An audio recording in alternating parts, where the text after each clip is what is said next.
லாக்கப்பில் 2 sub constable அவனை அடியோதண்டமாக அடிக்க inspector அங்கே வர, என்னப்பா உள்ள வரலையா?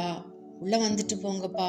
இல்ல கண்ண, மீட்டிங் இருக்கு, அதை முடிச்சுட்டு அப்படியே சம்மந்தி வீட்டையும் பார்த்துட்டு நான் அப்படியே ஊருக்கு கிளம்புவேன்.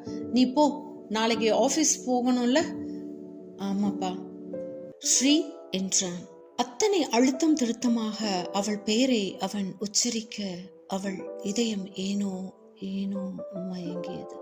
சொல்லுங்க பிரணவ். அவன் சொல்ல சொல்ல அவனையே கண் கொட்டாமல் பார்த்தாள். பார்த்த ஒரு நொடி, ஆனா நான் ஒரு துரதிருஷ்டசாலி. இப்படி ஒரு மனுஷனை கண்ணால பார்த்தும் அவனோட சேர முடியலங்கிற வலி இருக்கே, அது எந்த பொண்ணுக்கும் வரக்கூடாதுங்க.